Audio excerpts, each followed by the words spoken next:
Assalamualaikum warahmatullahi wabarakatuh. Hai sahabat beriman, apa kabar?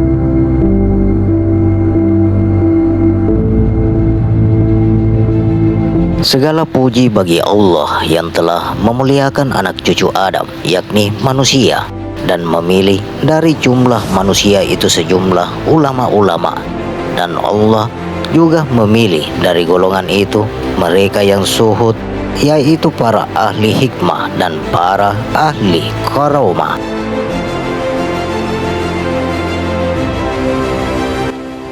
Sahabat beriman yang dirahmati oleh Allah Subhanahu wa Ta'ala, kali ini kami akan mengupas fana fillah dan baka billah.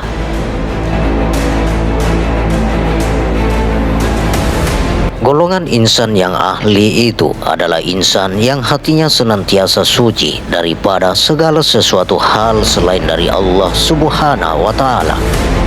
Insan itu juga akan senantiasa menjunjung tinggi amanat yang telah dianugerahkan oleh Allah Subhanahu wa Ta'ala ke atas dirinya.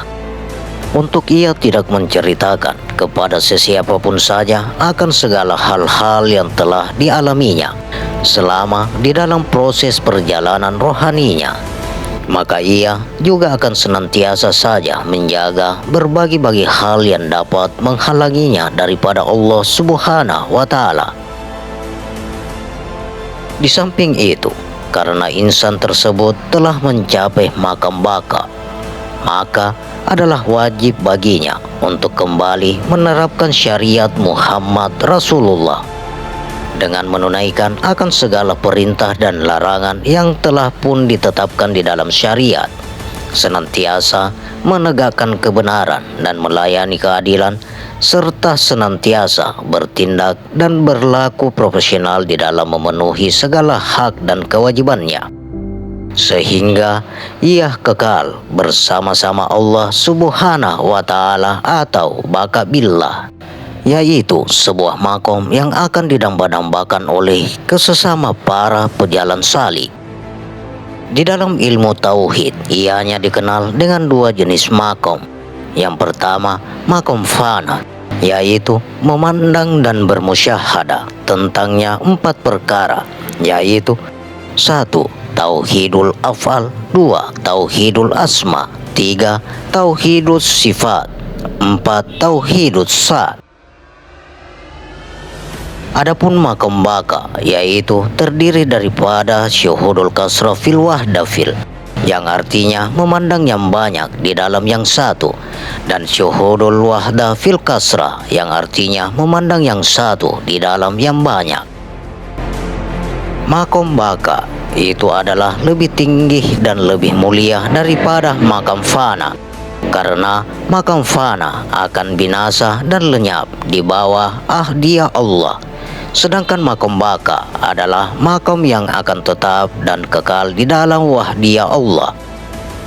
Selain itu, makom fana adalah makom daripada pandangan bahwa tiada yang maujud kecuali Allah Subhanahu wa Ta'ala. Sementara makom baka pula adalah makom daripada pandangan bahwa Allah Subhanahu wa Ta'ala dan kayumianya senantiasa menyertai setiap syaratul wujud atau bahagian terkecil daripada wujud, yang berarti dia qadim atau berdiri di atas segala wujud. Makam baka juga dinamakan makam tajalli suhur atau penampakan. Penjelasan lebih lanjut mengenai makam ini dapat ianya dilihat daripada kalimat-kalimat sebagai berikut. Aku tidak melihat sesuatu, melainkan aku melihat Allah bersamanya. Aku tidak melihat sesuatu, melainkan aku melihat Allah di dalamnya. Aku tidak melihat sesuatu, melainkan aku melihat Allah sebelumnya. Aku tidak melihat sesuatu, melainkan aku melihat Allah sesudahnya. Makam baka tidak akan dapat dicapai kecuali setelah melewati makam fana. Dengan kata lain, makam baka adalah merupakan makam yang dihasilkan daripada makam fana. Karena dihasilkan daripada makam fana, maka makom bako itu tidak lain adalah daripada fana ulfana atau lenyap di dalam kelenyapan yang dicapai setelah fana di dalam syarah warusar. Maulana Syekh Abdullah Ibnul Hijazi Asy Syarqawi Al-Misri radhiyallahu anhu telah mengatakan, biasanya tidaklah mungkin dapat diperoleh makom baka billah melainkan terlebih dahulu berhasil dicapai makom fana. Maka hasil daripada makom fana itu adalah makom baka. Jikalau ianya tidak sedemikian, maka itu tersangatlah jarang terjadi dan ianya akan disebutkan sebagai luar biasa. Adapun pengertian fana menurut definisi ahli tasawuf adalah mengkainkan Allah Subhanahu wa Ta'ala beserta asma, sifat, dan zatnya. Sebahagian kalangan arif billah telah mengatakan bahwa yang dimaksudkan dengan fana itu adalah menjadi fana daripada hawa nafsu kemanusiaan atau basyariah untuk berpaling kepada Tuhannya. Sedangkan definisi bako menurut ahli tasawuf pula adalah Allah Subhanahu wa Ta'ala berdiri qaim di atas segala sesuatu. Sebahagian arif billah telah berpendapat bahwa bako adalah keadaan di mana hamba merasa bahwa ia dari Allah, untuk Allah, dan dengan Allah. Yang dimaksudkan dari Allah itu adalah bahwa Allah lah yang menciptakan kesemua yang berwujud dan segala yang terjadi. Yang dimaksudkannya untuk Allah itu adalah bahwa segala kepemilikan hanyalah untuk Allah dan realitanya. Yang dimaksudkannya dengan Allah itu adalah bahwa ia mawujud dengan asbab al-haq. Para ahli sufi telah berpendapat bahwa baik makom fana maupun makom bako, keduanya itu adalah merupakan sifat maknawiyah kepada hamba.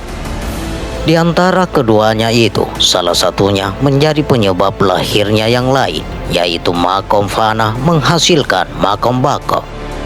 Maka kedua-duanya di dalam istilah isyarat sufi adalah fana itu ditunjukkan terhadap segala sifat jahat basyariah, sedangkan bako pula ditunjukkan kepada sifat-sifat terpuji yang uluhiyah.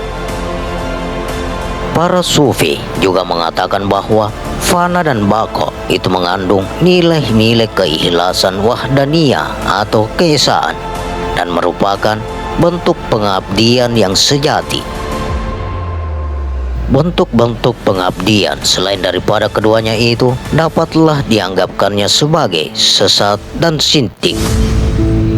Jikalau seseorang insan telah pun berhasil mencapai makom fana fillah dan bako billah, maka niscaya ia akan memperoleh lesatnya cinta, rasa musyahadah akan Allah Subhanahu wa Ta'ala, sebagaimana yang dicita-citakannya dan yang tidak diperolehnya daripada makom-makom yang lain-lainnya.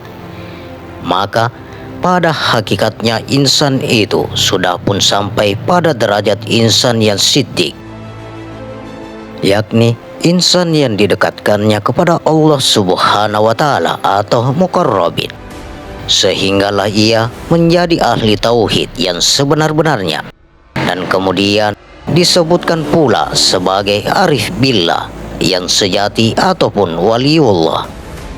Di dalam setiap tarikan nafas insan itu, maka ia akan mendapatkan anugerah pahala daripada Allah Subhanahu wa Ta'ala sebanyak 1000 kali ganda orang-orang yang mati syahid di dalam perang fisabilillah. Hal ini seperti terungkapnya di dalam pernyataan Kutub Al-Gaus Muhlis Nufus Maulana Sayyid Abu Bakar Al-Idrus, sesungguhnya setiap tarikan nafas kaum arif akan memperoleh pahala 1000 kali lipat daripada pahala orang yang mati syahid pada jalan Allah atau sabilillah. Padahal jumlah tarikan nafas seseorang manusia normal itu adalah sekitar 28.000 di dalam sehari semalam, atau maka cobalah ia dihitung betapa banyaknya. Sungguh luar biasa anugerah Allah Subhanahu wa Ta'ala pada saat di mana seseorang insan itu telah mencapai makam fana dan makam baka tersebut. Maka jannah mu'ajjalah akan diperolehnya, yaitu yang berupa makrifat akan Allah Subhanahu wa Ta'ala. Insan itu juga akan mendapatkan segala nikmat dan kelezatan yang didamba-dambakan oleh nafsu dan matanya dengan secara kekal abadi. Sebagaimana yang disebutkan di dalam firman Allah Subhanahu wa Ta'ala, dan di dalam surga itu terdapat segala apa yang diingini oleh hati dan sedap atau dipandang mata, dan kamu kekal di dalamnya. Quran Surah As-Zukhruf ayat 71. Di dalam surga, insan itu akan dapat merasakan nikmat yang tidak pernah didengarkan oleh telinganya dan tidak pernah pula terlintas di hatinya. Nabi Shallallahu Alaihi Wasallam menggambarkan hal ini. Diciptakan di dalam surga nikmatnya yang tiada pernah dilihat oleh mata, tiada pernah didengar oleh telinga, dan tiada pernah terlintas di dalam hati manusia. Allah Subhanahu wa Ta'ala juga akan membuka segala hijab-hijab yang selama ini telah menutupinya, dan juga memperkenalkan dirinya kepadanya, sehingga insan itu akan mengenal Allah Subhanahu wa Ta'ala dengan sebenar-benarnya kenal dan bermakrifat dengan sempurna. Dan pada gilirannya akan mampu melihat Allah Subhanahu wa Ta'ala dengan sebenar-benarnya zatnya yang laisa kamitsli syai'un wa huwa samiul basir. Artinya, tidak satu pun serupa dengannya, dan dia maha mendengar lagi maha melihat. Dengan demikian, insan itu pada hakikatnya telah pun memperoleh kemenangan di dunia dan akhirat pada saat itu juga. Insan itu juga akan terbebas daripada segala rasa sakit atau penyakit dan segala kecewa duka nistapa. Dan sebaliknya, rasa sukacitanya pula yang semakin bertambah melimpah ruah. Maka proses seperti ini akan berlangsung dengan kekal abadi. Hal ini juga disebutkan di dalam Al-Quran. Ingatlah, sesungguhnya wali-wali Allah itu tidak ada kekhawatiran terhadap mereka dan tidak pula mereka bersedih hati.